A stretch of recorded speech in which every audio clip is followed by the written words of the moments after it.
We were thinking we were going to take a lift home from the movies, right? We went to the movies and then we ordered a lift and it just never showed up. So we go on the helpline and it keeps Nothing. showing us this little graph of where the car is, and the car never gets really It's just close doing to us. circles, right? The It's car just was just doing it was like in a rotary, just just going around and around. This is improv in real life. I'm Jude Treder-Wolff. I've worked in mental health for 40 years, and in that time, the world has changed completely. Technology has transformed how we communicate, connect, even how we work. But in our relationships, change doesn't happen that fast. That's where improv comes in. Improvisers learn to create together without a plan, and they do that by learning a set of skills. Anyone can learn these skills, and they translate directly to life. In this podcast, we'll explore how improv can help us navigate the speed of life. And together, we'll explore how to face change with creativity, agility, and a sense of play.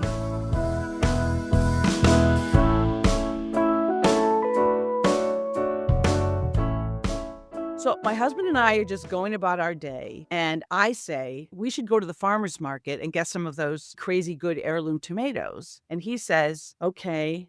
And I say, we could get some corn too. And he says, And I think, okay, he's just absorbed. So I just move on. And about an hour later, he says, are you ready? And I say, for what? And he says, to go to the farmer's market. And I say, hey, I didn't know you even wanted to go to the farmer's market, or that you even registered that I was saying that when you said, And he said, no. I said, like, of course I want to go. And I thought, okay, we walked away from that conversation with exactly opposite meanings. And we've been married for over 30 years, but this happens all the time. And it's low stakes and we laugh about it, but it's an example of the nuances of communication, especially listening.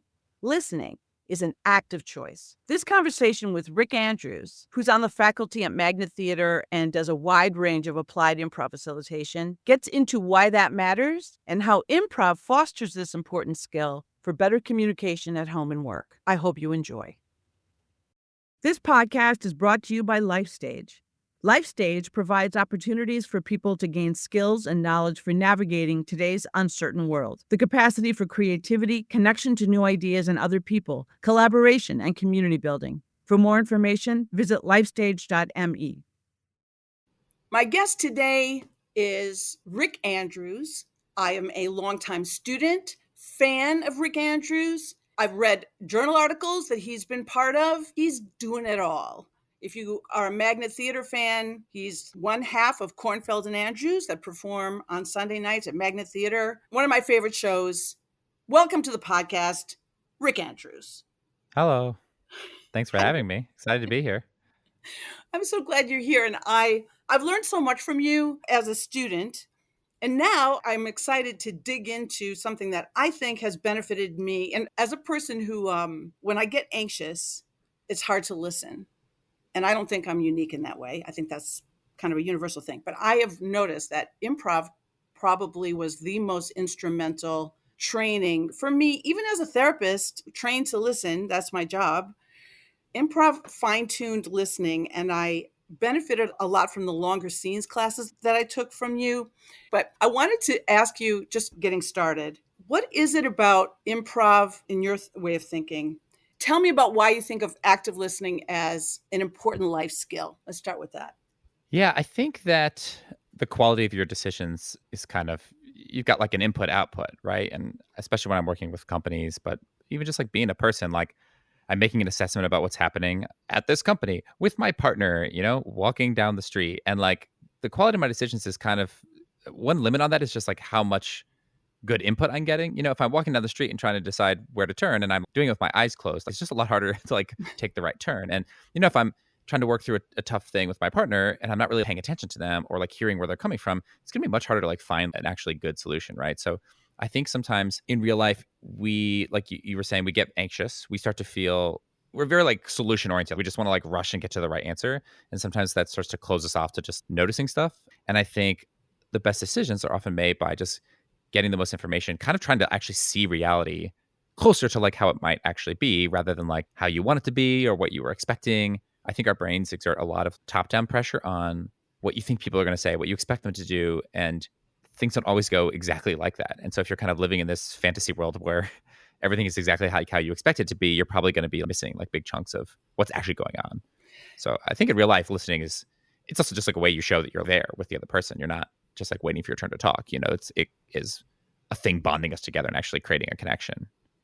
It is, that's it. It is creating the connection. And we're always communicating over some kind of barrier. Either it could be a status barrier. It could just be defenses that we have, or like you're saying, just mental habits that we have, or busyness.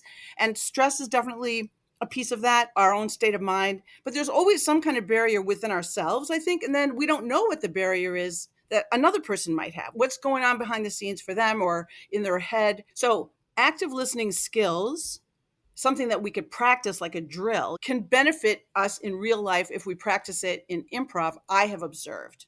Right? Yeah, Go because ahead. improv is like, I don't know that it was like designed to be about listening, but it's kind of all about listening. I think the longer I've done improv, at first it kind of feels like improv is like 50% about saying interesting things and like 50% about like listening to your partner. And you're taught this idea of yes and, where I have to kind of like agree with you, right? And I feel like when I started doing improv, I treated that as like, okay, my job is to not like directly contradict what you said, but then other than that, I'm on my own to say whatever funny thing like comes to my head. And that tends to make scenes go pretty poorly because, there's a difference between not contradicting something you said and really trying to hear what you were imagining. And I think of listening as being a kind of perspective taking exercise. Because in improv, we have no pre-planned thing. So all we have to rely on are our abilities to like be present and to notice things. So if I'm in a headspace where I'm trying to think, what do I think you think is true about the scene that we're building? It's almost like the literal definition of empathy. I'm trying to see the world from your eyes. And because we're building a made up world, I have to kind of do that in order to actually like be in the same picture with you. And you're doing the same thing. So if I'm like, I made you a cake, that creates information that you can just look at on a very surface level. Oh, Rick is holding a cake. But the more you pay attention, the more you realize you can get more insight into what I was imagining. So let's take that very simple example. Like, how did I say it? Hey, I made you a cake. Right. And you said that with, well, kind of an excitement. It seems like these people probably know each other, right? Right. I don't go up to random people in the street and is like, hey, I made you a cake, right? Right. I would probably assume this person would be excited to get a cake. And also, typically, you get cakes from people who like it's appropriate to get cakes from. It seems like I both know and also probably like this person back, right? That's like a reasonable assumption. Yes. You can probably, there's not an unlimited set of situations where people get cakes, right? Like, or like, hey, I made you a cake. Happy Arbor Day. That's probably not what I'm picturing, right? So it's kind of like, it's not there's a right answer. We can deal with anything, but if I listen really carefully, I can actually just get more out of it. I can like really hear where you're coming from, and we can get on the same page much quicker than if I'm just treating it in this very surface way. Yeah, the idea that you can infer if you're really grabbing or tuning, attunement is, I guess, a word I Yeah. would use. If you're attuned to the emotional life of what someone is saying, and yes, and that in improv terms, then we get so much further because we do get on the same page much more quickly. And if we're both doing that, then you're right, we can build something. And even something like, hey, I made you a cake is a very Yeah. different kind of, It's extremely different. It's like the opposite scene. yeah. The first one is like, hey, I made you a cake. And it's like, oh man, this is like a new couple, first birthday together. I wanted to do something special. And that was like, hey, I made you a cake. It sounds like this person actually is mad that they had to do something for me, It's the least I could do. Happy birthday, you idiot. Like it just, they're complete. I had a great conversation. I was in a workshop with a bunch of folks who worked on a medical team, including a lot of like doctors who like saw patients, right? Yeah. And we were kind of doing listening exercises, and we ended up having this conversation about the difference between yeah and yeah. Oh. Someone being like, does this hurt? And they're like, yeah. Versus, does this hurt? And they're like, yeah. Oh. Right? Those are like different answers, If you try to convert that to like a 10-point scale, one of them is 7.5 and one of them is like 4, So it's like, it's all in the tone, and it's a little more hidden than just the literal word you said. And I think what you were describing of feeling anxious in our own head, or there's a power dynamic or something that's preventing us from paying attention, then it's like, that's the stuff you start to miss. I might know that you said the word yeah, but I might not be as attendant to how you said it. Right. And that might not give me as much insight into the actual amount of pain you're really feeling. What a great insight to work with medical professionals around that simple exercise to really tune in. I think of it as like listening to the music of what someone's saying. There's the word, but there's the music. And that's, you're sort of saying, did you hear the music of it? Was it light? Was it heavy? Well, it's all context based. It's all about like, how much do you know this person? Everybody has different like kind of baseline levels of how they respond. And I feel like I have friends who, like, if they really like a movie, like if it's like one of their favorite movies of all time, if I'm like, "Oh, what'd you think of the movie?" They're like, "Yeah, it was really good." That means, "Oh man, 10 out of 10." And I know people who you're like, "What'd you think of the movie?" Like, "Yeah, that was really good." That means that I didn't enjoy it. It's like there's one kind of correct thing, but it's like you're still trying to use all of that information in a concert with each other to get a sense of what that might really mean, or how it's that thing I said of like, what is the world as this person is seeing it, right? And I'll never know exactly for sure, but I can get more clues and cues and get closer to an answer. And it was interesting talking to the doctors. If it was a really similar conversation to me, like when I talk to people who do sales, a lot of times they get taught this decision tree style of conversation where like you're going to work off of this like script. The first question you're going to ask is blank. And then if this symptom is present, you're going to ask this question. And if they answer yes to that, you'll ask this question. Or it's okay, in the sales funnel, you start with this thing. And then depending what their answer is, you go to this thing. And all that is like a lot for the person to keep in their head. And so it means that when you're actually listening to the person, whether you're being a doctor or talking to a patient, or you're like trying to sell someone on something, you're actually not really listening to what their answer is, like you're Right. still up in your head going through the rote thing. So you end up missing more.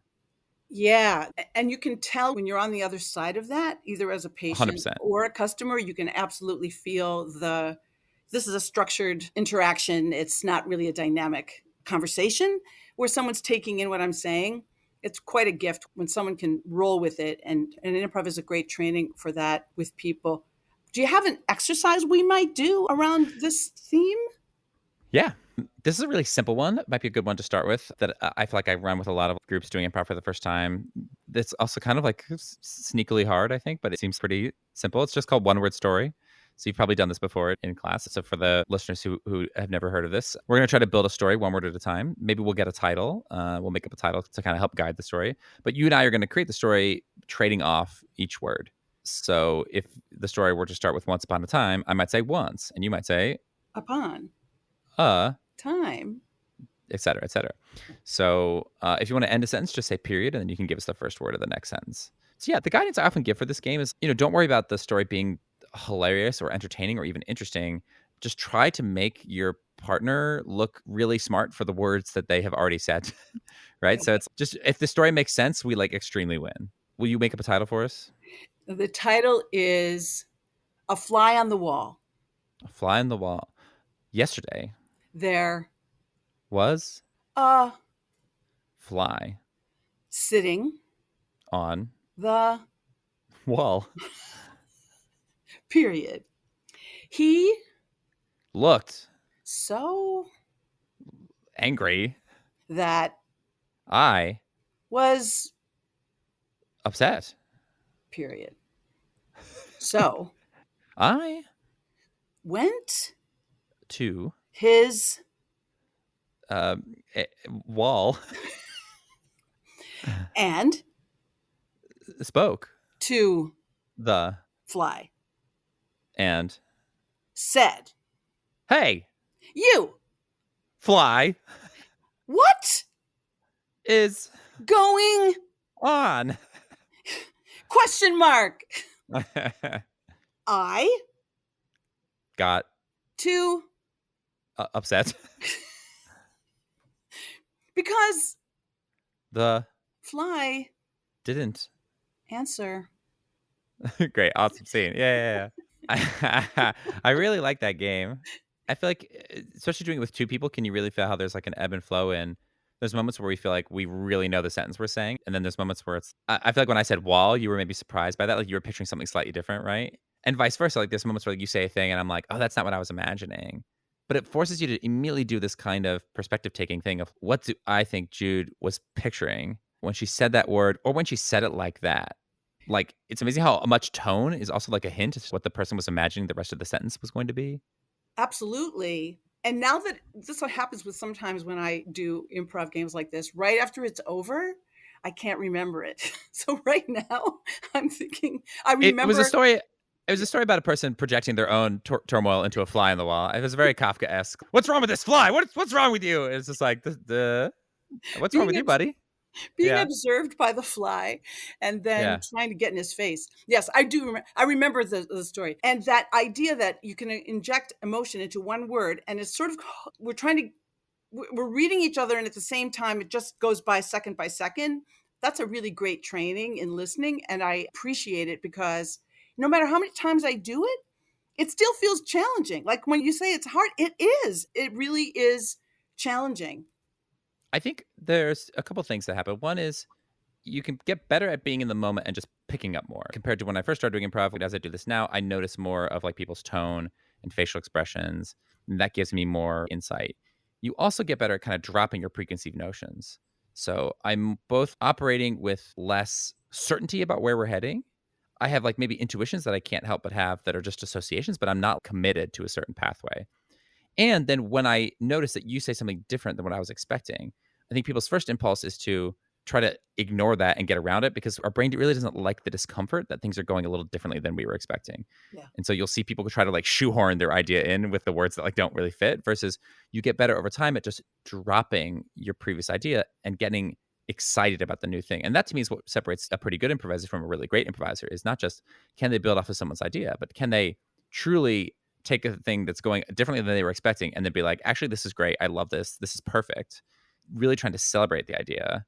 Because so much of it too is, I think about this a lot working with companies where I just think people are way too outcome biased and they kind of, everything looks like a good idea in hindsight. And so everyone's kind of waiting, immediately judgmental of ideas as being Yes. either good or bad. And it's just like ideas exist in this quantum state where they're both good and bad at the same time. I could easily talk us both into like that story we just told being crappy and being like nothing happened.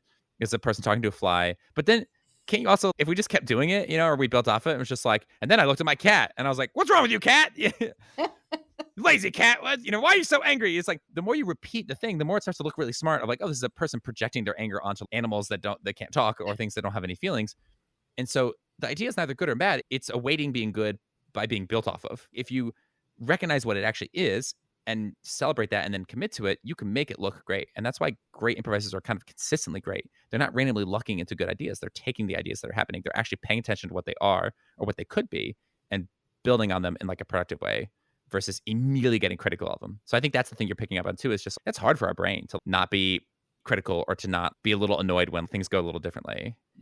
Right. I think you hit on a really important point for just why improv can help people in general to connect, just to try something like this. Because so I did this one word at a time story with 9-year-olds at a camp that I ran this summer. Fun. It really was so fun. And it's so different than, say, working with maybe a bunch of social workers. It's the same exact game.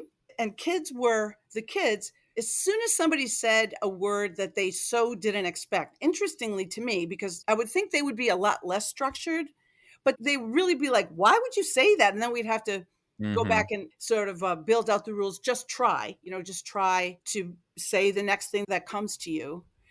And interestingly, because I think social workers or therapists or people that are more academic, maybe trained to be listeners, but we're also in our head a bit when we're listening, we're a little bit looser, maybe. And it was interesting to me because I thought kids would be a lot looser, but they had more trouble. Yeah, little kids, I think, you're like still in your own little world, right? You're not as good of an observer of other people.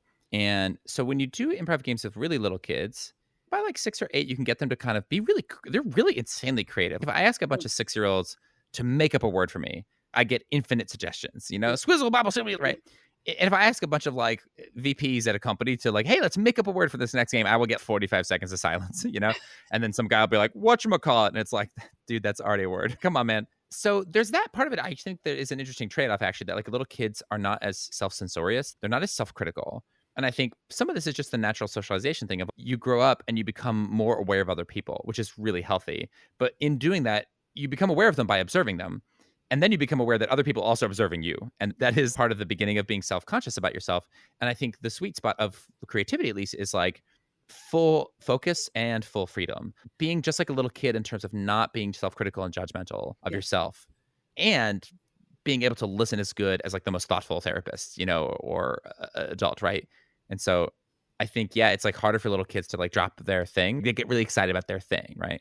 What I was really latching on to is our discomfort with discomfort, because that's what, when we would process that with the kids, when we would talk about it, we'd process it a bit. Then when we did it again, they were able to flow with it a lot more because it was about, I want to get it right, or it just didn't make sense to me.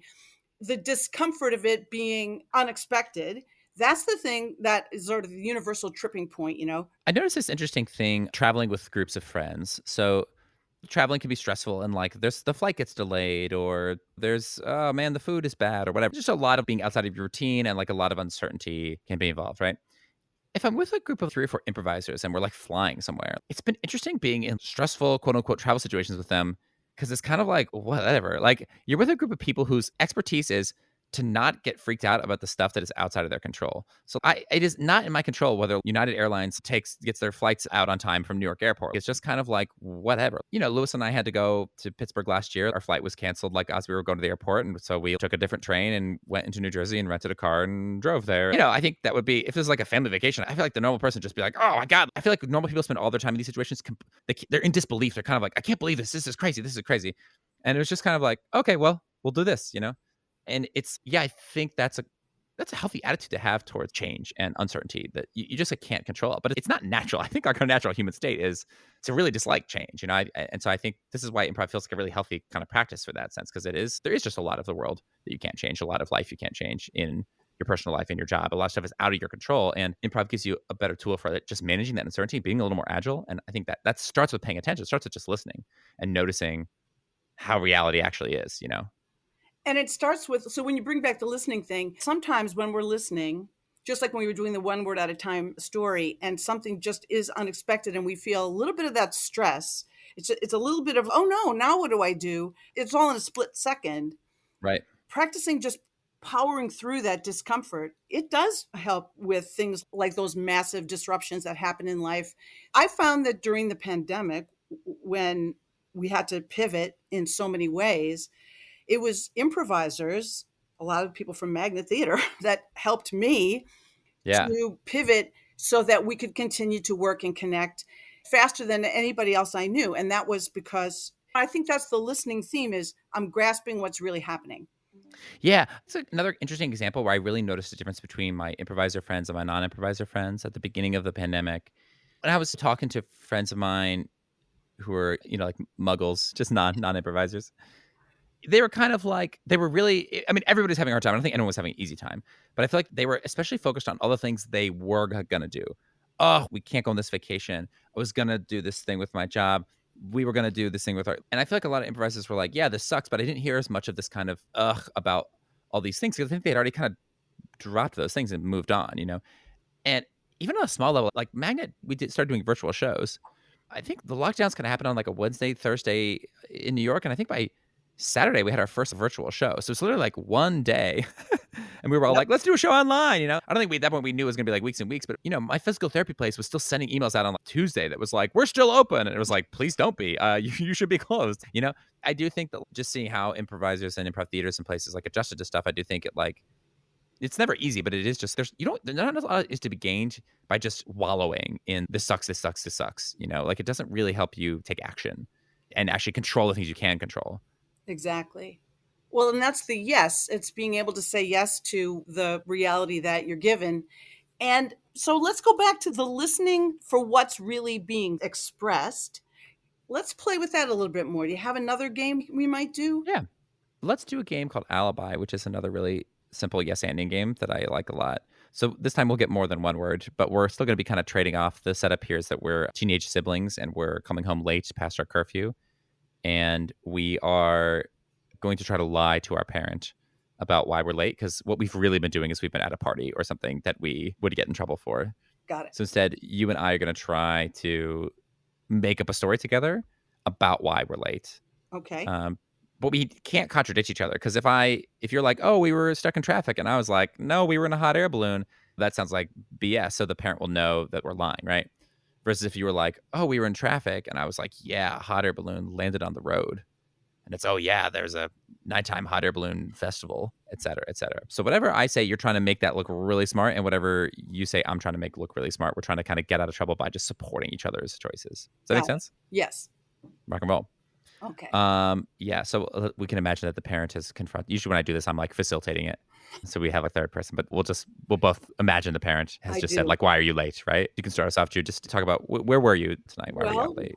We were, we didn't have a ride. Yep. right? We were supposed the lift never came. We were thinking we were gonna take a lift home from the movies, right? We went to the movies and then we ordered a lift and it just never showed up. We were just texting and we were contacting Lyft, Yeah. and then yeah, we were just We texted waiting. the driver, then we contacted the Lyft helpline. So we go on the helpline, and it keeps Nothing. showing us this little graph of where the car is, and the car never gets really It's just close doing to us. circles, right? It The was car just, was just doing it was like in a rotary, just just going around and around.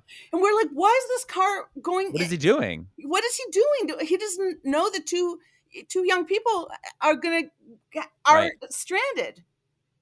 So that's why I mean it did that for like an hour and we couldn't order a new lift until we canceled that one, but it was going to charge us a fee.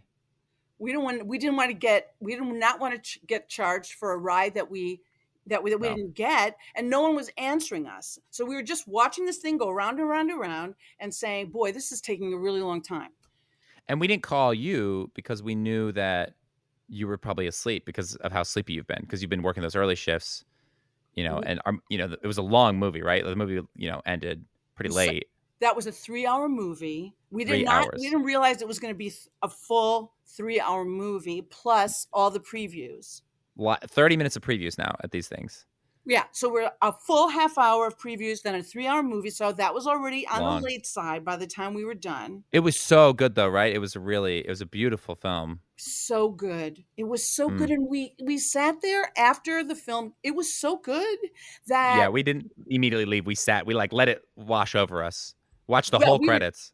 we were just staring at the screen. The Yeah. credits were done, and we were just breathing and taking it in and thinking, Yeah. I'm never going to forget this. And Yeah, then the Brutalist was really good. It was so good. the Brutalist taught me everything about architecture that I don't Architecture even want to scene, know. great. Yeah. I feel like in this game, well, how'd you feel? Let me ask you. Well, I love this game. I loved building a relationship and a reality with each other, detail by detail. I think one of the reasons this game works, I think maybe Lewis invented this game, Lewis Kornfeld, who I perform with, or maybe he heard it from someone else, but he introduced it to me. I think it's a really great way to teach people yes and, even if they've never heard of that idea before. It's far superior than just like, your word is banana, go, like make up a scene, Because I think in this setup, it's this intuitive situation where we're obviously both on the same team. And we have this kind of motivated goal beyond just trying to maybe entertain or be funny to the audience, right? Our goal is to get out of trouble. And so it Right. really makes you think, oh, I've got to be on high alert to support this other person. Favorite thing about this game is everyone is always like nodding their head before they even know what they're agreeing to. Or like the other person just started their sentence. They're like, we were. And the other person's like, yes. They're already kind of nodding in agreement. And I think that's just such a good habit. It's getting you in the headspace of like, why could this be a good choice? Rather than immediately starting with, what? What are you talking about? Yes, and it's fun we created a world detail by detail. And I think that the listening piece does create a relationship between the players and the characters. It also does it for the audience as well, where when you're watching an interaction, I think if the performers aren't listening to each other, you kind of can't really be the audience. You're kind of watching this thing that feels like it's kind of being performed at you rather than being discovered together. And so when you're watching improvisation, there's this real sense that you're like in the middle of the moment with them. And it creates a lot of the same, I think, excitement that like eavesdropping gives you. I was just on the bus on Roosevelt Island, the little red bus, and there was like a parent and a child, and they were both kind of like very tired and had their eyes closed. And then another parent and child got on the bus. And the kids clearly knew each other. And the one kid took a photo. It was like this teenage boy. He took a photo of the parent and kid while they were like sleeping. And then whenever tapped him on the shoulder and showed them the photo. And then they talked to like, oh, good to see you, good to see you. And then he left. And then the mom and the daughter who had been sleeping, when the boy left, were like, giggled together, like, oh, he's cute or whatever. Like Mhm. clearly like I don't know if these people are dating in real life, the kids or whatever, but it was just like, I just love eavesdropping, because I'm like, oh, I'm getting this glimpse of reality. That's just, I don't know who any of these people are, but like I'm on the outside of this interaction. It's a very genuine one. And I'm getting to kind of get a glimpse at what's it like to be this person? What's it like to be a teenager? What's it like to be hanging out with your family, right? When you're not really listening and performing, now you're kind of talking at the audience. Yeah. You're saying a line, but I've already decided what I'm going to say, and I'm not really responding to you. So the audience then is also not really seeing a reaction. They're seeing a little play that I wrote 2 seconds ago in my brain. And it just deprives us from that thing of like, what's it like to be a person? What's it like to be in this situation, right? Exactly. And to your point about our focus of active listening, I was in a class. Well, recently I took a class with you. And then just after that, I took another class with another teacher that caught me in the same thing. I mean, didn't catch me. What I mean is, I caught myself by your feedback Gotcha. of performing in a way, like just Yeah. finding, instead of just being and listening to what is happening and picking up on, for me anyway, anxiety will kind of sort of pressure, sort of a fire hose of play instead of Yeah. a more just nuanced human reaction response. And I know for me, that's an anxiety thing. Like, I understand that. And I get a lot out of improv classes of, personally, I will feel that shift inside myself when that gets called out. Okay, now I'll pause and stop. And then I can kind of calm that part of myself down that feels I have to prove myself, I think. Yeah. Instead, just listen, respond, and feel like, just feel in it. And when we did this just now with you and me, that felt alive, and that performing thing wasn't there. At least I didn't feel it myself.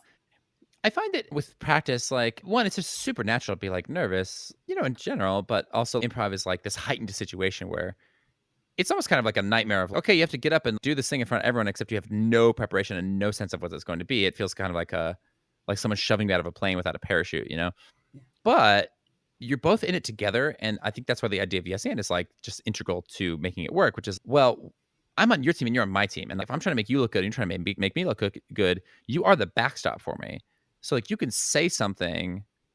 I don't know if in this game, did you say anything where you're like, oh, I don't know if that's a good choice, or oh, I don't, why did I say that? And it's just like, I said the thing about the lift being in the rotary. I was like, oh, I don't know if that's. But then you immediately pick it up. You're like going around and around or whatever. And you're just like, yeah, cool. That was a good idea. The other person's support is sort of so validating. And so Yes. it slowly, I think, starts to turn down that internal critic that's like crapping all over every idea you have. That happens on the fly in the moment. Like it gets easier as the game goes on. But I think it also happens over time of just doing more improvisation. You get better at just not being so self-critical, being more present. Now, I've been doing improv for a long time. I would feel comfortable getting on stage with someone who's brand new, who's never done improv before, even though I know that they're probably not going to have my back as much. Like I know that I can take care of them and that we can still have a really fun time together. But I think I only developed that confidence by being in a lot of situations where people definitely had my back. You know what I mean? Right. Because I was able to like try my hand and be bad at it for a little bit and realize that it's not such a big deal, or, oh, what feels like mistakes actually end up being the best part of it. So the confidence is very externalized at first. You literally give me confidence. If I was there without you or I had to do it by myself, I wouldn't have the wherewithal to do it. But then it slowly becomes kind of more internal. I don't know if you felt that with like classes of just, Absolutely.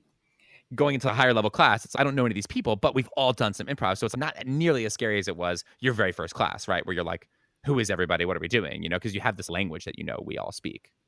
That's true. And I, as an improviser, and then I'll just relate this to real life piece, but as an improviser, my anxiety is less getting on stage. And at the same time, there's a pressure that just comes from the perfectionist in me, or the Yeah.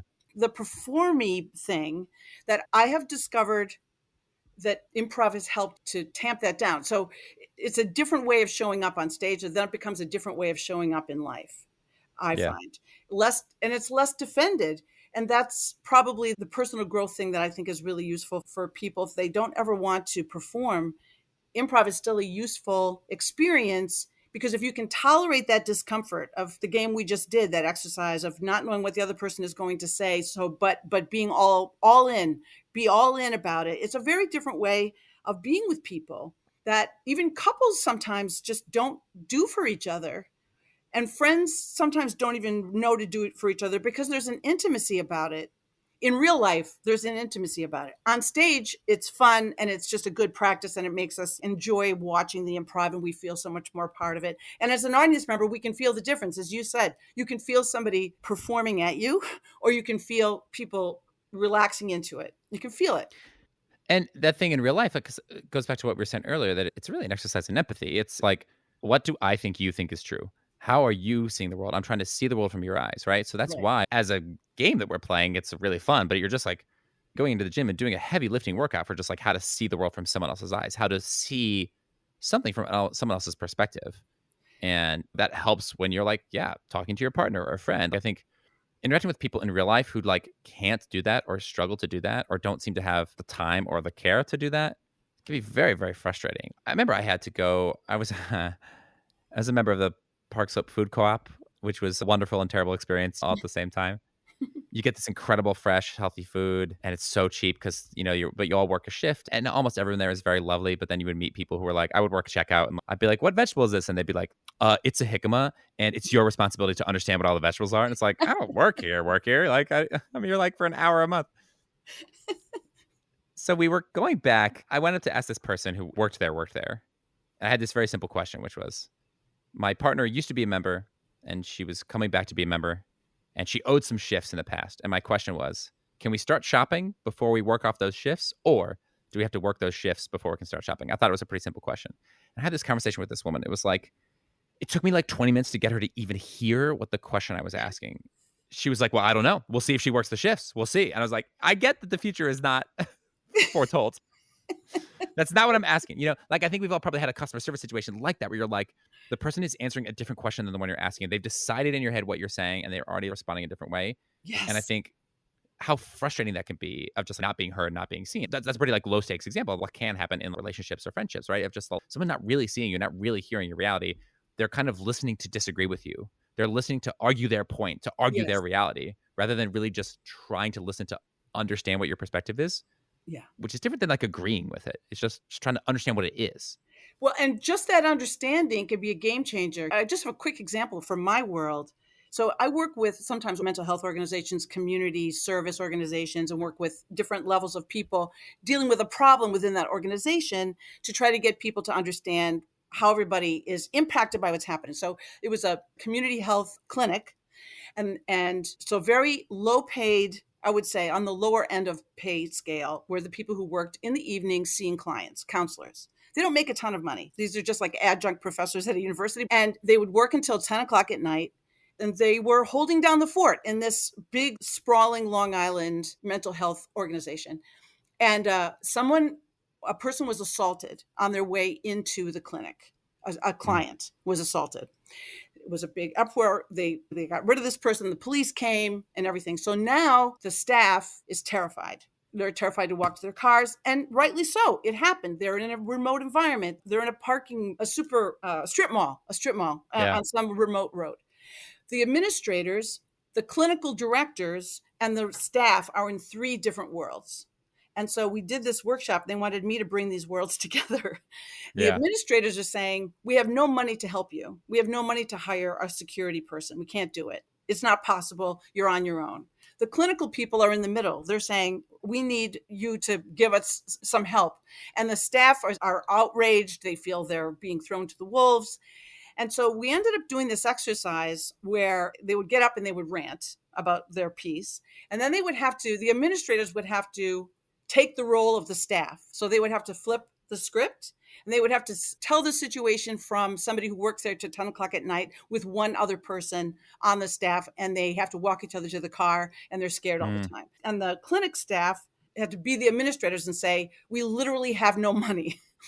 And by flipping the script, just reversing roles and telling the story from the other person's point of view, everybody had to do that in small groups and then to the larger group. There really was no solution to the problem. It's that everybody felt vulnerable, but they couldn't see the way that the other folks in the organization were vulnerable. But listening really was the best. All they could do was say, we are on the same team. We all want to continue doing this good service for people, and we're going to be vulnerable, and we're just going to look after each other. I really didn't have an answer, but we left feeling like people heard each other. I have a family member with some chronic health issues, and so we have a lot of hospitalizations, which is, it's not nothing life-threatening, but it's like something happens, that, okay, I got to go to the hospital, right? And so I emailed, maybe 10 years ago, I emailed a class, hey, I got a family member in the hospital, I have to miss class, and I'll see you guys next week.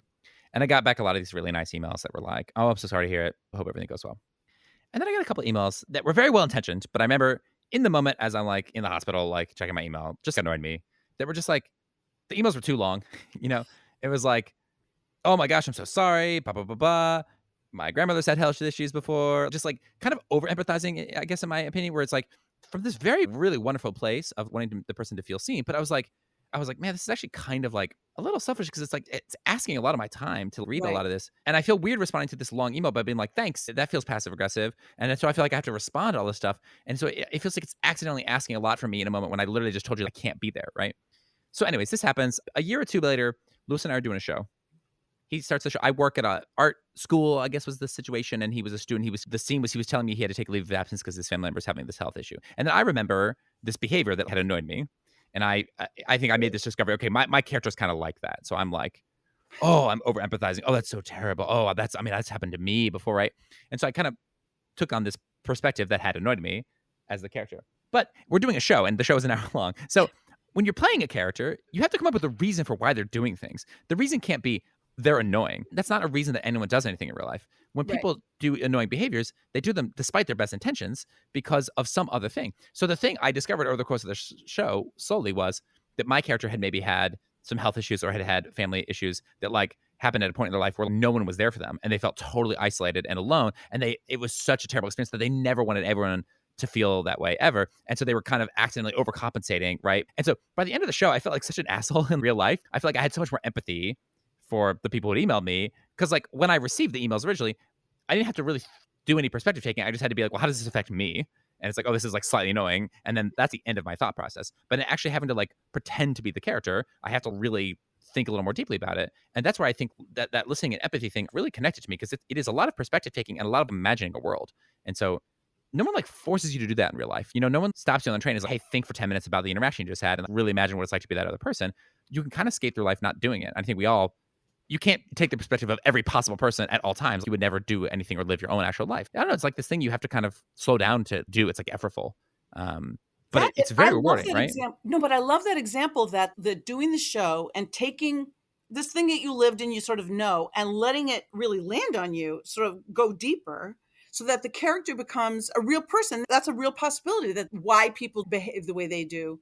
And like the example of where like this team of therapists that felt like the ones in the clinic that felt thrown to the wolves. No one cares. They pay us so little money. And Right.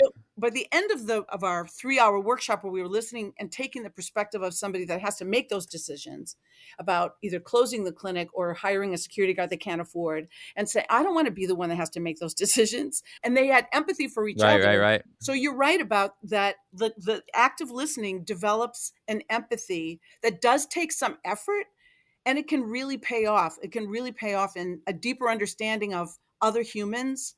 It basically, Rick, it's what the world needs now. It's a great podcast by a guy who actually took my level 1 many years ago. His name's Dylan Marin. And it's called Conversations with People Who Hate Me. He was doing these videos online that were with a social justice bent. He was like, you know what like an unboxing video is? It's like, I've got the new iPhone, and like people like film themselves like taking it out of the box, basically, right? So that's what an unboxing video is. He made Yeah. these videos that are like unboxing social justice concepts. So it would be like, I'm unboxing intersectionality or systemic racism, or whatever. So they're like, it's like infotainment. They're like funny but also it's like educational for this kind of thing. But it attracted a lot of like kind of right wing hate kind of thing. And anyone with these topics. And so he just started like finding people who had posted these kind of hateful comments and just reaching out to them and just be like, hey, I just want to like talk to you. I just want to like meet you, say hi. And so these podcasts are just these conversations with people. And it's amazing how often, sometimes the person is just, yeah, I hate you or whatever. But that's like 1 out of 100. Like most of it's just, I never thought you would read that. And I'm actually only 16 and I get bullied at school. And I feel like I was just displacing this, whatever. And I feel like Dylan's takeaway, the takeaway of the podcast was just like, you can empathize with someone without agreeing with them. You know what I mean? I can think it's messed up that we have to walk through the parking lot scared, but I can still empathize with the difficult situation you're in, having to make these tough decisions, and vice versa. I can believe that we just don't have the money to do this thing, and that sucks, but I can also really empathize with how tough it might be to like have to go to your job and not feel like you can get from your car to the door safely, right? So I think that is often the first step to like actually finding like real workable solutions. You've got to kind of see the empathy in the other person, see the humanity of the other person. And it's amazing how often, I don't know, I don't know what happened with this parking lot situation in the end, but I feel like these kinds of situations often end up where you find the real solution only after by seeing it, like it Yeah. kind of feels like we don't have the money for it until you find out how actually important it is for everybody. And then it's like, oh, okay, well, we'll move money around from this thing. Or it's, oh man, well, can we like reserve some, parking slots like right in front of the door or whatever. It's amazing that I feel like the options become more when everybody actually sees where people are coming from, right? Well, you're absolutely right. And just to give you the way this all played out, you're absolutely right. And it is, to me, improv is a model of this, is that by people softening up their attitudes toward each other instead of this hardened, you don't get it, you don't understand. And they actually didn't understand. Everybody was highly defensive and each had a stake in this. But by them listening to each other, swapping stories and so on, the social workers decided to walk each other to cars. They found a system Yeah. among themselves, but the administrators reached out to retired police officers and they got some people to volunteer. They actually didn't find the money. They always Right. were struggling for money, but they were more creative. And that's where, to your point, there was more openness, more Yeah. expansiveness. And then they did find help. And just even a security guard being there for a few hours made everybody feel so much just psychologically like, okay, they care. They do. And There's a yeah. thing that I've done called Story Story, which is just like a little storytelling exercise. I've done it with 4 or 5 people, and we do it for 90 minutes, let's say. So I get a bunch of people together who are like total strangers. They don't actually know each other, but I know all of them. And then the rules are simple. You give a word to start, summer, and then one person tells a true story. And the stories should be around a minute to 2 minutes long. So it's not like you're telling like a 30-minute story. And then the next person goes, you go kind of in any order. And the only rule is each story is inspired by some detail from the last person's story. Right. So you do this for like an hour, 90 minutes, and something really cool happens, which is everyone decides they like everybody, you know, and it's incredible doing it where people don't actually know anything about each other rather than the normal kind of introduction of this is something that happens in improv class. It's something Armando told me is don't start class by having everyone go around and say who they are and what their background is and what their credentials are and why they're taking the class because no one's paying attention anyways because they're all so nervous to do improv. But it's also kind of like you are just starting by having everyone draw this little box around everybody else. Of, oh, this is your job. You're this kind of a person, right? Right. And then I start to see you through the lens of that thing versus just like listening to stories you are telling or just doing improv games together. I kind of decide that I like you before I know anything about you. Like every time I teach a level 1, there's, we get to week 5 or 6 and you like are slowly learning actual information about people's lives. And someone's like, oh, so I'm a firefighter in real life. And we're all like, what? It's like, versus if that was like the first thing we knew about this person, like we would see everything through the lens of that's who they are, right? And so the storytelling game, it's amazing how no one's there to tell anybody or to try to change anyone's mind about anything, but it develops so much more empathy about, like, for example, like I've seen this thing happen a couple times running this game. You get on a run of stories that are like about interactions with the police, Oh. and you just can't help but notice that people have different kinds of stories based on the kinds of life experiences they've had. Some people have stories about being like, oh my God, I was in college. I was so drunk. I was driving. I got pulled over by the cops. They was like, hey, don't do that. And I was like, sorry, buddy. And I was like, a story where they're committing a real crime and the police are like, tisk, tisk, And then other people have stories that are like, I was standing around in my neighborhood doing nothing wrong. I was tackled to the ground, handcuffed because they thought I looked like someone else, whatever. Right. And it's just, oh yeah, no one's there to like change anyone's mind about anything. But it's like, what happens is you do change your mind because you're actually like seeing the reality through which people's opinions are kind of developed through their experiences. So if you get to see those experiences, you like inevitably kind of start to understand why they have those opinions or why they've come to that feeling, right? So it's a kind of incredible way to get to learn about each other or to kind of get to know each other in a way that's not just tell me about who you are. Because that's a very like top-down thing versus just like listening to other people through these kind of random stories. Whatever comes up. You start to slowly piece together a bit about this person's life and you start to be able to see them a lot more three-dimensionally, a lot more empathetically. Yes, and it's inspired by something that was just heard. So Right. again, back to this listening theme. So by being inspired by what was just said is a very different way to interact with people than to have this sort of structured, this is who I am, this is my identity. Maybe I didn't, in this moment, a person didn't plan to share, I'm a firefighter in real life, but it comes out in a story. And Yeah. stories enter our brain in a very different way than, quote, information. I also feel like I sometimes kind of bristle a little bit. I feel like every time at a company, someone introduces me and the manager will say something like, and this will all be a chance for us to get to know each other better, And it's not that that's not true. It's like extremely true. It's just in a weird way, telling everyone that that's what we're going to do, I feel like makes people go, I'm not going to do that. I feel like people get their hackles up about it Right. versus just, hey, let's try this game and see what happens. And then you're kind of like having fun and you get to know each other through the act of doing this other thing. I think that's why improv is such a useful tool. All these skills are all the after effects of the thing doing the game. Like the purpose of the game is not to be the best listener. The purpose of the game is to like have fun and build the story together. But in order to actually have fun and do the thing, you have to use these other skills in order to get there. So it creates, I think, a soft opening space for people to like work what are otherwise sometimes kind of hard, challenging skills. To go to a bunch of people and be like, you're all terrible listeners. You don't pay jack shit attention to anybody. I need you to actually listen to what people are saying. and stop like being on your phone. That's probably true in a lot of the contexts I work in, but that's a really confrontational way and probably would not get a lot of reception from people versus just, okay, let's try this game, see how it goes. And then you get people being like, man, when I'm in a meeting, I'm not paying attention. I'm like answering an email at the same time. I should stop doing that. And it's like, yeah, totally. Versus if I just got there and gave a presentation about like how they should all put their computers away during meetings, I'm going to get a bunch of eye rolls about how I don't understand how busy they all are, et cetera, et cetera. Versus showing them the power of actually paying attention to each other and how much more you can accomplish when you're focused. Everyone makes that conclusion on their own. 100%. And I always think of this, I think, improv is an art form, but it's so different than another art form that ends up with a product, like a piece of music or a painting or a sculpture.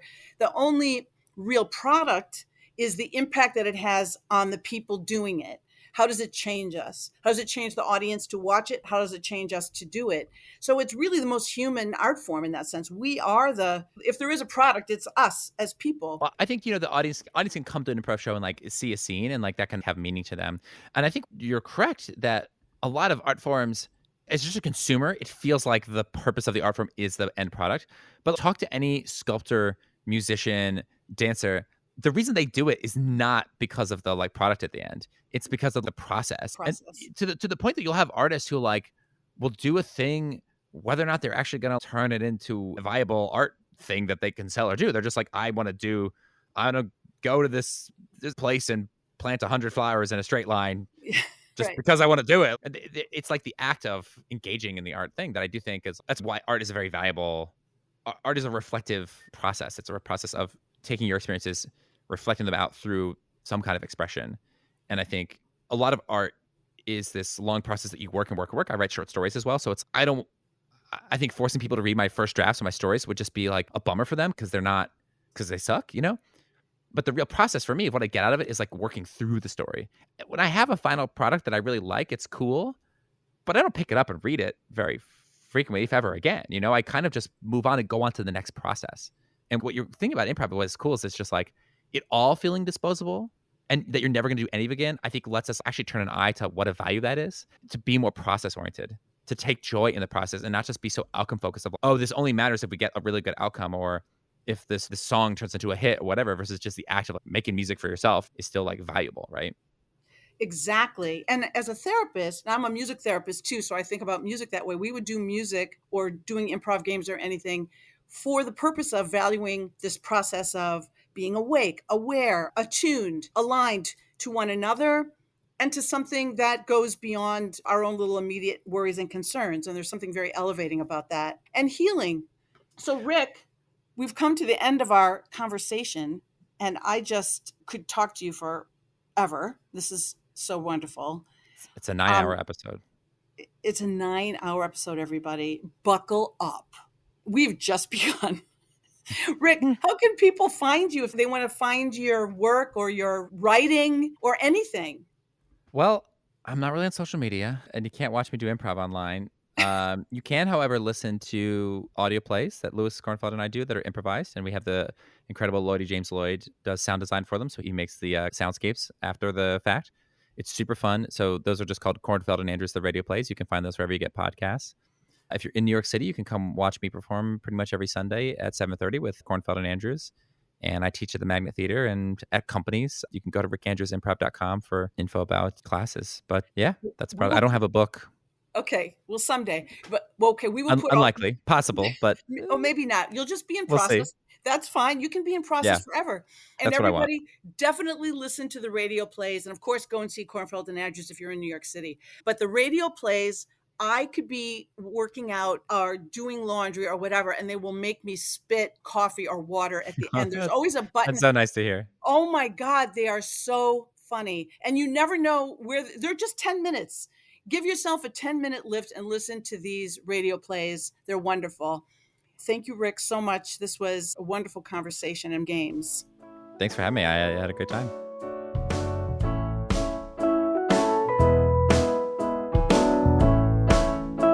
That's it for this episode of Improv in Real Life.